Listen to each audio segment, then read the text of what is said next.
আসসালামু আলাইকুম, welcome to my channel. আজ আমি আপনাদের সাথে এমন একটি রেসিপি শেয়ার করছি যা থাকলে মাছ মাংস কিছুই লাগবে না, শুধু ভর্তা দিয়ে ভাত খাওয়া শেষ হয়ে যাবে।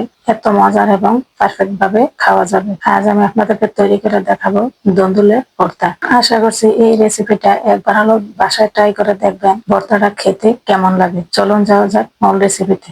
আমি এখানে ভর্তার জন্য 1 কেজি দন্দুল নিয়েছি। এই সবজিটাকে আপনাদের এলাকায় কি সবজি নামে চিনেন সেটা অবশ্যই কমেন্ট করে জানাবেন।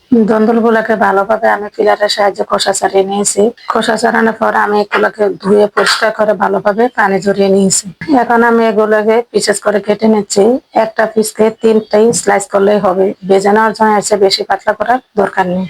দেখুন আমি এক এক করে সবগুলা দন্দুল কেটে নিয়েছি। কেটে নেওয়া দন্দুল গুলোকে আমি সাইডে রেখে এখন আমি রসুন ভেজে নিচ্ছি। এখানে 2 টেবিল চামচ সরিষার তেল দিয়ে আমি বড় সাইজের একটি রসুনের কোয়া আমি ভেজে নিচ্ছি। রসুনের কোয়াগুলো অবশ্যই একটু সময় নিয়ে ভেজে নিতে হবে। চুলাটা মিডিয়ামে রেখে ভেজে নিতে হবে। এখন দেখুন রসুনের কোয়াগুলো প্রায় ভেজে নেওয়া শেষ। এখন আমি হাফ কাপ ফ্রেশ কুচি রসুনের সাথে ভেজে নিচ্ছি যাতে রসুনের কোয়াগুলো ভালোভাবে সিদ্ধ হয়। চুলার আঁচটা মিডিয়াম হাই রেখে আমি এগুলো ভেজে নিচ্ছি যাতে তাড়াতাড়ি ভেজানো হয়। দেখুন ভেজানো হয়ে গেছে। এখন আমি বিলাতি ধনিয়া পাতা দিয়ে আমি আবারও কিছু সময় ভেজে নিচ্ছি। পেঁয়াজ কুচি, রসুনের কোয়া, এমনকি ধনিয়া পাতা সবগুলো একসাথে ভালোভাবে ভেজে নিতে হবে। এমন ভাবে ভাজতে হবে যাতে পুড়ে না যায়। দেখুন ভেজানো হয়ে গেছে। এখন আমি উঠিয়ে নিচ্ছি। এখন দন্দুল গুলো ভাজার জন্য আমি আবারও সেম প্যানে 2 টেবিল চামচ সরিষার তেল দিয়ে দিচ্ছি।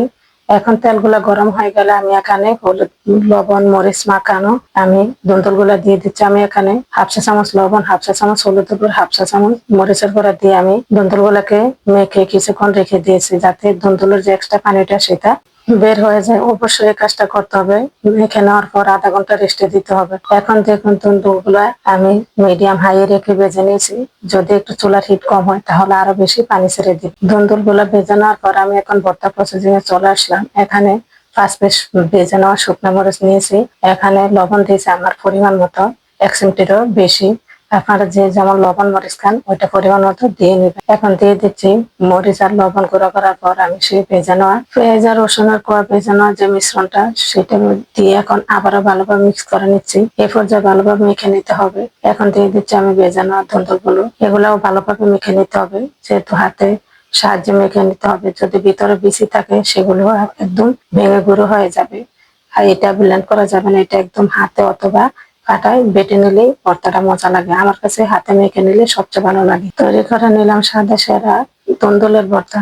আমার এই রেসিপিটা কেমন হয়েছে অবশ্যই কমেন্ট করে জানাবেন। ভালো লাগলে প্লিজ একবার হলো ট্রাই করবেন। বেশি ভালো লাগলে একটা লাইক তো পেতেই পারে, ঠিক কিনা? বেশি কিছু না বলে আপনারা যদি নিত্য নতুন রেসিপি পেতে চান আমার ইউটিউব চ্যানেলটা অবশ্যই সাবস্ক্রাইব করে দিবেন। আর প্লিজ আমার ফেসবুক পেজটা অবশ্যই ফলো দিবেন।